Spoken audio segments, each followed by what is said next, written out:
Chrystia Freeland, really, not in too many faces associated so closely with the Liberal time in office, beginning in 2015 when she first joined cabinet as International Trade Minister. She went on to make history, becoming the first woman to ever serve as finance minister, and then made more history when she quit as finance minister on the day she was supposed to deliver the fall economic statement last year, and that really set in motion the dominoes tumbling that ultimately led to Justin Trudeau having to resign as prime minister, and then Freeland's friend, Mark Carney, becoming the new prime minister, and then deciding to appoint her as transport minister. That's was up until today her current position, also serving as the minister responsible for internal trade, dealing with interprovincial trade barriers. But now Freeland is leaving, and this is confirmed in a post by the prime minister. I want to read to you from a message he posted. He said, "I have asked Chrystia to serve as Canada's new special representative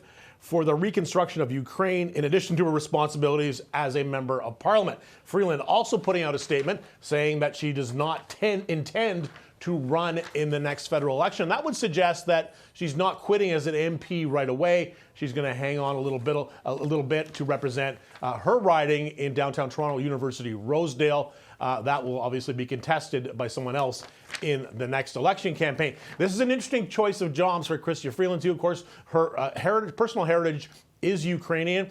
She has spent time in Russia as a journalist. She speaks Russian. She speaks Ukrainian. And up until a couple of years ago, her conflict of interest disclosures that she's required to file to the ethics commissioner showed that she owned an apartment in downtown Kyiv. I think that's gone now. Of course, this was from before the latest Russian attack in 2022. But Freeland making it very clear in this letter, first of all, listing all the things that she feels she accomplished in her career in the various cabinet portfolios that she held, both under Mark Carney, but chiefly under Justin Trudeau. I'm going to just sort of recap some of the things she's talking about, saying we saved lives, protected workers and businesses, and got through a pandemic while maintaining Canada's essential AAA credit rating and the lowest debt and deficit in the G7. The other thing, of course, that she was very closely affiliated with was the negotiations during Donald Trump's first term as president over the then what we call the NAFTA agreement. That was kind of changed, renegotiated with Freeland, working really closely with her counterpart in the United States, Robert Lighthizer, the then U.S. trade representative. And that resulted in something called CUSMA, the USMCA, the current trade deal that Donald Trump at the time called the best trade deal in world history. Of course, now he's disregarding it by imposing tariffs on Canada and Mexico. But Freeland also in this letter saying, talking about her reason for leaving. And this is interesting because generally when a high-profile politician steps down, they quite often say it's for the reason that they want to spend more time with their family. They talk about the toll that a political career takes on one's personal life and family life. But Freeland, writing in her letter, saying, "I am not leaving to spend more time with my family or because the burden of elected office is too heavy to bear. For me and my wonderful husband," there she is referring to her spouse, Graham, who is a New York Times reporter.